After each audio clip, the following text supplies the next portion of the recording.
¿Qué son los recursos naturales? Son los bienes o los servicios que nos proporciona la naturaleza al ser humano, los cuales son valiosos porque contribuyen al bienestar de las personas y a su desarrollo. De acuerdo a la disponibilidad de estos recursos en el tiempo y en el ritmo de uso o consumo, se dividen en renovables y no renovables. Recursos naturales renovables. Son los animales y plantas, tanto silvestres como domésticos, que se encuentran en nuestras comunidades, además del suelo, el agua, el viento, entre otros, los cuales, pese a su uso, se renuevan. Pueden ser explotados indefinidamente debido a que vuelven a su estado original o se renuevan luego de su utilización. Recursos naturales no renovables. Son aquellos que no pueden renovarse, son finitos y con tendencia inexorable al agotamiento o que solo pueden renovarse luego de un largo periodo de tiempo, como por ejemplo el petróleo, el gas y la minería. Características de los recursos naturales renovables. A continuación veamos algunas características de los recursos naturales renovables que tenemos. El agua. El agua es un elemento esencial para nuestras actividades diarias. Utilizamos agua para lavar, para cocinar y para otros usos. Pero no solamente es importante para nosotros y nuestros animales, es también un elemento esencial para animales y plantas silvestres, ya que éstas necesitan agua para vivir, alimentarse y crecer. ¿De dónde viene el agua que consumimos? El agua que tomamos nosotros, nuestros animales domésticos y silvestres, provienen de varias fuentes, como ser la lluvia, los nevados y glaciales, los ríos y las lagunas, de las aguas subterráneas mediante pozos y vertientes. Ciclo del agua. El agua está en constante movimiento. El agua que está almacenada en las nubes cae a la tierra, a las lagunas, en los ríos y bofedales, e incluso puede encontrarse agua subterránea debajo del suelo. El agua baja desde las nubes, en donde es almacenada naturalmente. Sin embargo, puede evaporarse y subir de nuevo a la atmósfera, al cielo.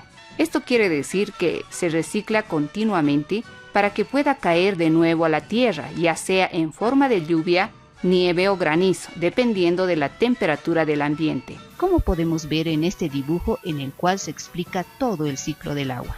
El agua es muy importante para nosotros y para nuestros animales. Si no la cuidamos, podemos quedarnos sin agua.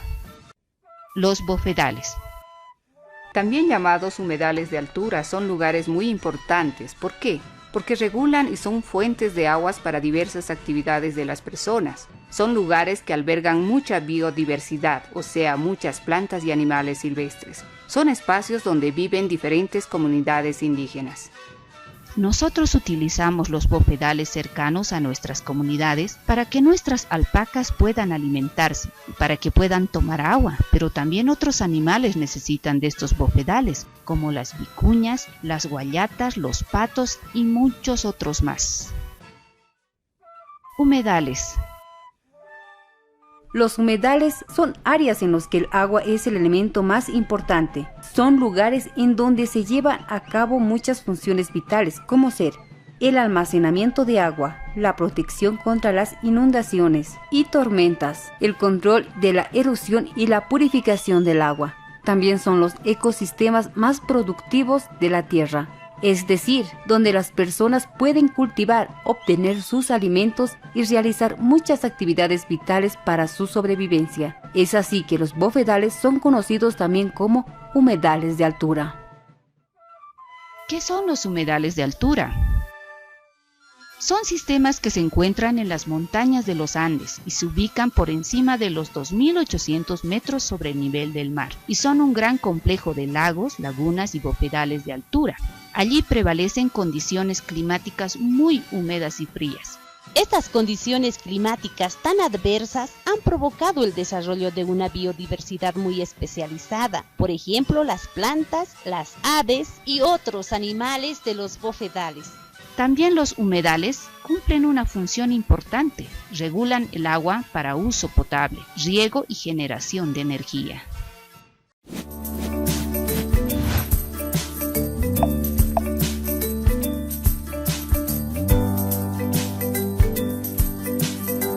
Toda actividad humana genera impactos ambientales, desde la construcción de una canchita de fútbol hasta un centro de salud, pasando por una carretera o una central térmica.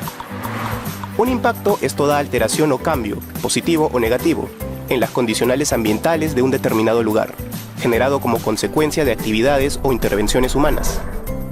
Entonces, ¿impacto ambiental es sinónimo de contaminación? No, el concepto de impacto ambiental no tiene una connotación negativa. Según su dirección o naturaleza, los impactos ambientales pueden ser positivos o negativos. Para comprender estos conceptos, hablaremos puntualmente de los impactos que pueden generar los grandes proyectos de inversión, como una mina, un puerto o una carretera. Por ejemplo, como impactos positivos se tiene la reforestación con especies nativas, la capacitación a la población o la generación de puestos de trabajo. Y como impactos negativos se tiene la generación de ruido, la afectación de la calidad de agua o la pérdida de cobertura vegetal, lo cual no implica contaminación. Ambos tipos de impactos deben ser identificados claramente en el estudio de impacto ambiental detallado del proyecto de inversión. El objetivo de identificar y caracterizar los impactos es que se puedan establecer medidas que ayuden a prevenir los impactos ambientales negativos y más bien potenciar los impactos positivos. Para identificar y caracterizar los impactos ambientales, se requiere información sobre el entorno donde se llevará a cabo el proyecto y las características de los principales componentes del mismo. Por ejemplo, en el caso de un lote petrolero, habrá que tener definido las tuberías de transportes, la ubicación del campamento y los caminos de acceso. La evaluación de impactos implica prever y anticipar las consecuencias futuras de un proyecto a desarrollar. Por ejemplo, la construcción de una central hidroeléctrica puede generar impactos negativos, como la modificación del cauce de un río, como el riesgo de desborde e inundación, pero también genera impactos positivos, como el aumento de la disponibilidad eléctrica para la población. Para asegurarnos que los impactos identificados sean los correctos, el Estado, a través del SENACE, se encarga de revisarlos y, de estar conformes, aprobarlos. Ahora veremos cómo se caracterizan los impactos. Primero, en función de su naturaleza, los impactos pueden ser positivos o negativos. Luego, por la extensión o área que ocupa el impacto y por su magnitud, pueden ser leves, moderados o significativos. Además, se evalúa si es reversible o no, si es acumulativo, es decir, que es el resultado de la suma de otros impactos de proyectos que ya existían en el área. También se debe evaluar si generan sinergias con impactos de otros proyectos. Para conocer exactamente los impactos que puede generar un proyecto de inversión, existen metodologías que son aplicadas en el estudio de impacto ambiental. Entonces, la identificación de impactos es un proceso técnico, que se apoya en la ciencia y que busca acercarse a la realidad lo más que sea posible, pero debemos decir también que es una anticipación o estimación de lo que ocurrirá en el futuro. Pensando en el futuro, es importante que se hagan acciones de monitoreo y control de esos impactos durante todas las etapas del proyecto para así verificar la información contenida en el estudio de impacto ambiental. La identificación y caracterización de los impactos ambientales permite diseñar las medidas de mitigación ambiental y social, que forman parte de la sección Estrategias de Manejo Ambiental del EIAD. ¿Has escuchado alguna vez hablar sobre el estudio de impacto ambiental? El EIA es un estudio que se elabora previo al inicio de operaciones de un proyecto minero. Permite identificar, comprender y gestionar los posibles cambios que se puedan dar en la naturaleza y el entorno social debido al desarrollo de actividades de un nuevo proyecto minero. A nivel ambiental, se analiza el suelo, las plantas, los animales, los cuerpos de agua y el aire. A nivel social, se analizan las actividades que realiza la población y sus condiciones de vida. Todo ello permitirá conocer el entorno en su totalidad y así prevenir, controlar y reducir o compensar posibles impactos. Para elaborar un EIA se deben seguir los siguientes pasos. Primero, se identifica una zona de interés minero. Luego, se elabora un estudio de línea de base en coordinación con la autoridad ambiental. Esto es como tomar una fotografía del estado actual del lugar para conocerlo. Este estudio es realizado por especialistas de diversas disciplinas como por ejemplo biólogos, antropólogos, ingenieros ambientales, comunicadores, entre otros, quienes analizan la información recopilada mediante diversas herramientas, identifican los posibles impactos y qué medidas tomar en cada caso.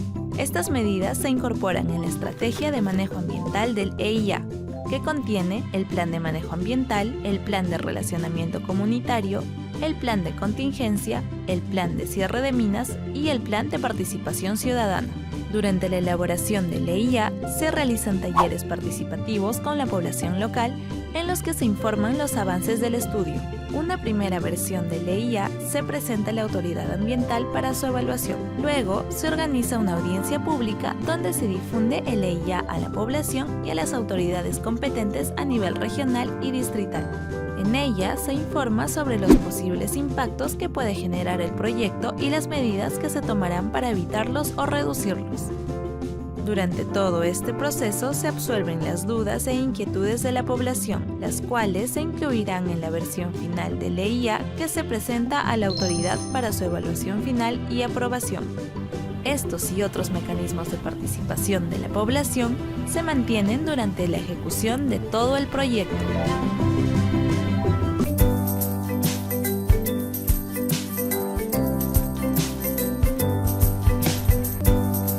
Los proyectos de inversión deben obtener una certificación ambiental antes del inicio de actividades, para asegurar que la inversión se realice en equilibrio con la naturaleza y el entorno social. Y es que los impactos ambientales de una carretera, un pozo de petróleo o un aeropuerto deben ser evaluados adecuadamente y se deben establecer medidas de control, prevención y monitoreo. Con ello, aseguramos inversiones sostenibles. Pero no todos los proyectos de inversión requieren el mismo tipo de certificación ambiental. Esto depende de los posibles impactos ambientales que cada proyecto pueda generar. Sin duda, una carretera pequeña o un aeropuerto generan impactos distintos. Existen 3 categorías de proyectos de inversión. Categoría 1. Para proyectos de inversión que generan impactos ambientales negativos leves, a los cuales les corresponde un documento denominado Declaración de Impacto Ambiental. Categoría 2.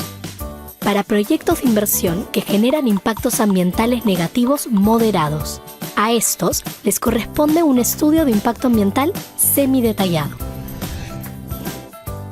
Categoría 3. Para proyectos de inversión que generan impactos ambientales negativos significativos, a los cuales les corresponde un estudio de impacto ambiental detallado.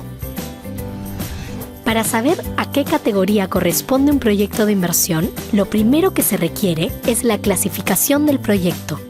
Existen 2 modalidades para clasificar los proyectos. La clasificación anticipada de actividades comunes se aplica cuando el Estado ha establecido previamente una norma en una matriz de clasificación de proyectos de inversión atendiendo a las características comunes o similares de los mismos.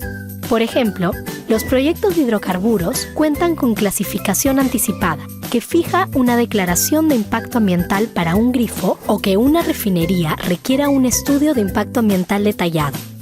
En este caso, el Estado establece de antemano el tipo de estudio ambiental que le corresponde a un determinado proyecto. La segunda modalidad de clasificación es a través de la revisión del documento técnico denominado evaluación preliminar, y se da cuando no existe una clasificación anticipada. Por ello, el titular del proyecto debe consultar al Estado qué categoría debe ser utilizada para un determinado proyecto.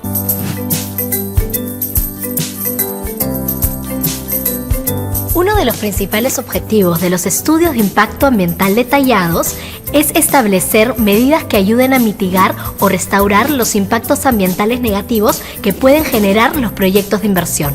Por ejemplo, cuando se hacen alteraciones profundas al ecosistema que cambia su composición, como en el caso del represamiento de un río. La compensación ambiental es una estrategia de conservación de los servicios ambientales, tales como la provisión de agua de una cabecera de cuenca, la defensa que dan los árboles a las riberas de un río y la captura de carbono que brindan los bosques. Imaginemos un bofedal que se debe inundar para la creación de una represa de agua. Este impacto no puede ser evitado, mitigado, ni la zona restaurada, pues la inundación es inevitable. Por lo tanto, corresponde conservar un bofedal en otro lugar. Es decir, se compensa naturaleza por naturaleza. Las estrategias o medidas de compensación están contenidas en un plan de compensación ambiental. Es importante recordar que la compensación ambiental es aplicable solo en aquellos casos en los que el impacto ambiental negativo no se haya podido evitar, mitigar o rehabilitar. Es decir, antes de pensar en compensar, debemos agotar todas las demás medidas. Las estrategias de compensación que están previstas en el plan son obligatorias para el titular del proyecto de inversión e incluye las siguientes acciones de restauración, que están dirigidas a restablecer la biodiversidad y los valores ecológicos alterados a través de obras de ingeniería y acciones positivas para el ambiente, como por ejemplo actividades de reforestación. De conservación del área restaurada, que buscan mantener y proteger los ecosistemas que se encuentran amenazados por la actividad. Por ejemplo, no es compensación ambiental el pago económico que reciben los pobladores por el uso de sus terrenos. En síntesis, cuando los impactos no puedan mitigarse ni restaurarse, corresponde compensarlos ambientalmente, y para ello existe una metodología y un plan dentro del estudio de impacto ambiental que se encarga de garantizar que los proyectos salvaguarden al ambiente y la salud de la población. Todos tenemos fotos que capturan un momento en la historia de cada uno de nosotros. De algo parecido les voy a contar. De la línea base de los estudios de impacto ambiental detallados, la que podríamos considerar una fotografía del entorno antes de que se realice el proyecto. ¿Y qué tipo de información incluye la línea base? Incluye la descripción de cómo es la zona donde se realizará el proyecto. Por ejemplo, información de los animales silvestres, las plantas, los ríos, diferentes tipos de suelos y el clima. En otras palabras, el ecosistema. A esto se le llama área de influencia ambiental. También es primordial la información de la población, como las comunidades que habitan la zona, su cultura, el número de pobladores, sus condiciones de salud, entre otros aspectos relevantes. La zona que habita esta población se conoce como área de estudio. El titular del proyecto debe asegurarse que cuente con la información suficiente para poder formular una línea base completa y consistente.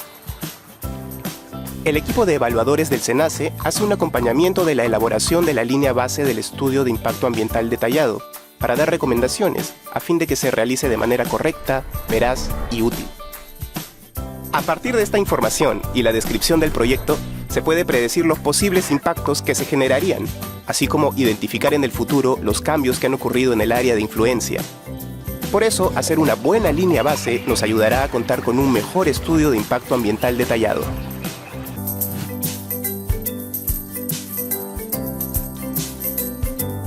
Hoy hablaremos de un capítulo del estudio de impacto ambiental detallado que contiene las estrategias de manejo ambiental. Estas estrategias se encuentran plasmadas en varios planes de gestión. Plan de manejo ambiental, plan de relaciones comunitarias o de gestión social, plan de monitoreo y vigilancia ambiental, plan de contingencias, plan de cierre o abandono. Cada uno de estos planes guiará el proyecto para que éste se desarrolle de manera más sostenible con el ambiente y las poblaciones cercanas, al presentar acciones concretas y específicas a las que se compromete un titular. En esta oportunidad ahondaremos en el plan de manejo ambiental. Este plan identifica y caracteriza todas las medidas que el titular del proyecto realizará para prevenir, mitigar y o corregir los impactos ambientales identificados. Además, puede incluir medidas para el manejo de aguas, el manejo de suelos, el manejo de flora y fauna silvestre, el manejo de residuos sólidos, el control de ruidos y vibraciones, etc. Imaginemos un proyecto de inversión como un aeropuerto, una carretera o un puerto. El plan de manejo ambiental para estos proyectos deberá considerar, por ejemplo, para el control de polvo se puede regar los caminos periódicamente. Para la eliminación de ruido, los equipos que generen ruido deberán presentar un programa de mantenimiento, implementar silenciadores a las máquinas que lo requieran y, en la medida de lo posible, ser rodeados de barreras acústicas. Para evitar el impacto sobre el agua, se prevé la utilización de geomembranas para prevenir la afectación del agua subterránea o la implementación de plantas de tratamiento, entre otros. El titular o promotor de la inversión es el responsable de la implementación del plan de manejo ambiental.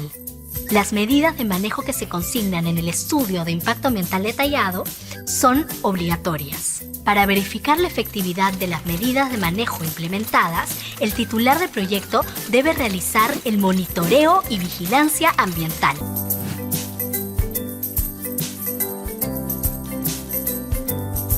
Les quiero contar sobre una importante información que se incluye en los estudios de impacto ambiental. ¿Les doy una pista? Está vinculada directamente con la población que se encuentra cercana a un proyecto de inversión, ya sea una carretera o un aeropuerto. ¿Y de qué información estamos hablando? Del Plan de Relaciones Comunitarias o de Gestión Social.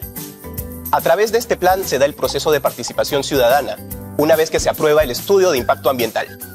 Por ello, el Plan de Relaciones Comunitarias busca establecer y mantener una relación de sana convivencia entre la comunidad y los titulares de un proyecto de inversión durante la vida útil del proyecto. ¿Pero cómo se logra esto? Les voy a contar. Usualmente, este plan tiene 4 tipos de programas. Primero, tenemos el programa de comunicación e información ciudadana, que busca desarrollar canales de comunicación entre los grupos de interés local y los titulares del proyecto, para brindar información sobre su avance y desarrollo. Además, incluye un sistema para la atención de quejas y reclamos vinculados al proyecto que la población puede formular en cualquier momento. Segundo, debe de existir un ambiente de respeto, el cual se establece con un código que define las pautas de conducta y los lineamientos éticos que debe de seguir el personal del proyecto en relación con la comunidad. Por ejemplo, respetar las tradiciones de la comunidad y cumplir con los procedimientos de seguridad. Tercero, durante el desarrollo del proyecto, el titular puede requerir mano de obra local. Y para ello es necesario definir y difundir los procedimientos para estas contrataciones. Por ejemplo, lugares de inscripción para postular a los puestos de trabajo, el número de vacantes, y criterios que serán tomados en cuenta para la selección y contratación. Por último, tenemos el Programa de Desarrollo Local, cuyo objetivo es contribuir con proyectos en sectores clave que ayuden a mejorar las condiciones de vida de la comunidad de acuerdo a las necesidades locales. Una comunidad informada se encuentra preparada para opinar y participar. Una población que participa contribuye a mejorar la calidad de los estudios de impacto ambiental.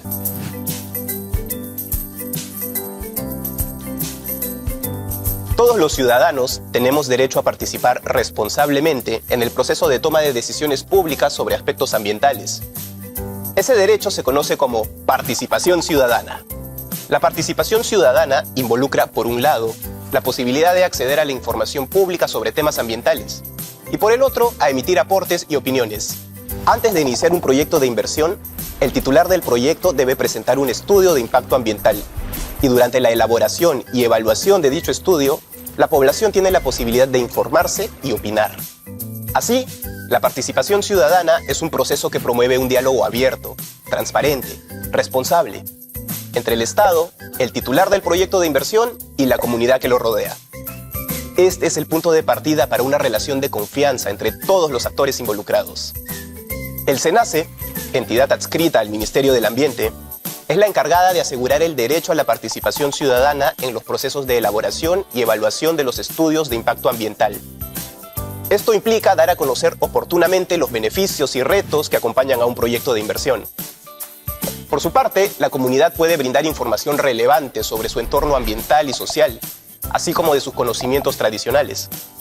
Es necesario reconocer que las poblaciones tienen derecho a una participación ciudadana adaptada a su idioma, usos y costumbres, reconociendo todas las regiones de nuestro país. Por su parte, el SENACE busca asegurar una participación ciudadana inclusiva. Vale decir que la información llegue a todos. Si tomamos en cuenta esos principios, entonces se habrán generado las condiciones para asegurar una participación ciudadana verdaderamente efectiva. Ahora explicaremos de qué manera podemos participar. Antes de iniciar un estudio de impacto ambiental, el titular de un proyecto de inversión debe presentar al SENACE un plan de participación ciudadana.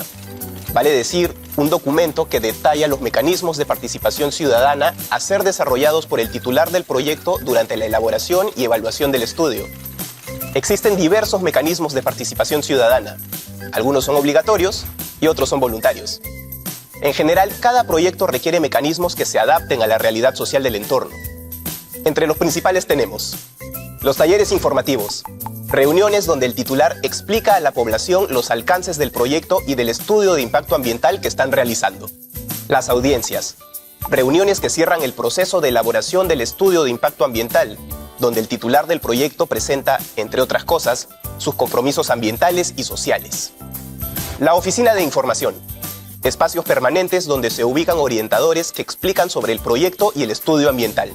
El buzón de sugerencias, ubicados en lugares visibles y accesibles para los pobladores, donde los que deseen pueden colocar sugerencias al estudio de impacto ambiental o al proyecto. La participación ciudadana no acaba con la aprobación del estudio de impacto ambiental. Todo lo contrario, en el estudio se incluyen mecanismos de participación ciudadana que serán adoptados por el titular durante la vida útil del proyecto. Una comunidad informada se encuentra preparada para opinar y participar. Una población que participa contribuye a mejorar la calidad de los estudios de impacto ambiental.